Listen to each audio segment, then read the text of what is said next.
समुद्र के किनारे देवता और दैत्य एकत्र हुए, जहां उनका लक्ष्य अमृत प्राप्त करना था।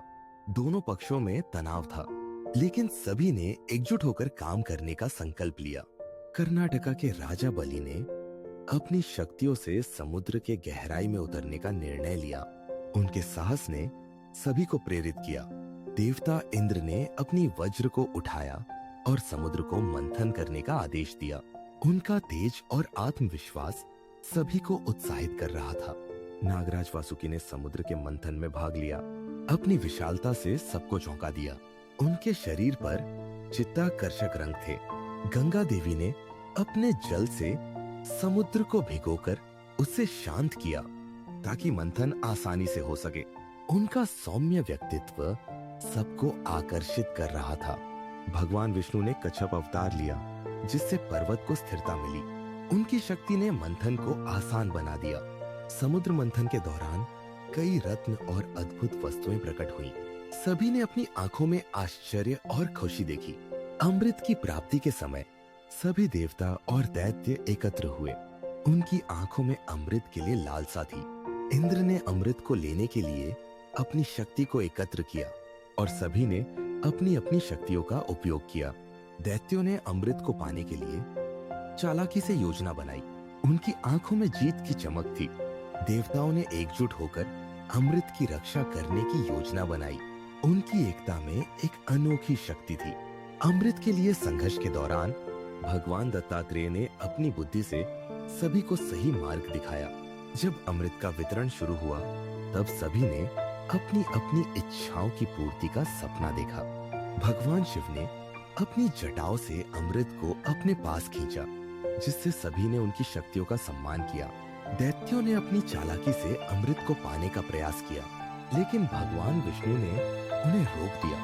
समुद्र के किनारे पर अमृत के बूंदों की बौछार ने सबको दिव्य शक्ति दी। सभी ने एक नए जीवन की शुरुआत की।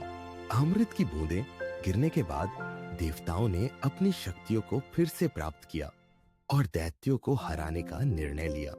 भगवान विष्णु ने अपनी मोहिनी रूप धारण कर लिया, जिससे दैत्यों को भ्रमित किया गया। उनके सुंदर रूप ने सबको मंत्रमुग्ध कर दिया। मोहिनी ने अमृत का वितरण किया, जिससे सभी देवताओं को उनका अधिकार मिला। दैत्यों को पीछे हटना पड़ा।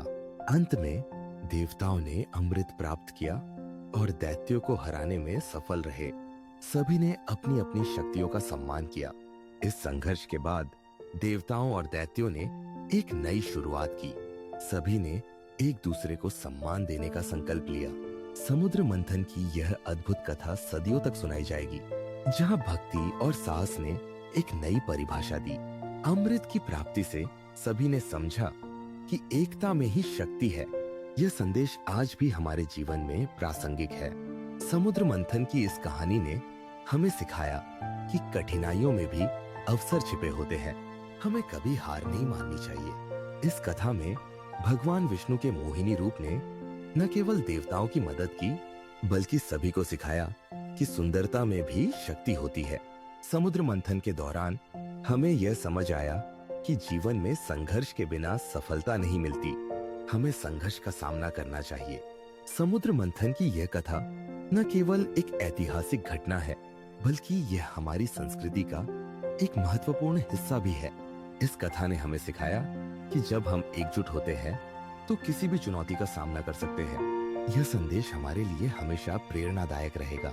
अंत में समुद्र मंथन की यह कथा हमें याद दिलाती है कि सच्ची शक्ति हमेशा सहयोग और एकता में होती है। To watch more videos, please don't forget to like, subscribe and hit the bell icon.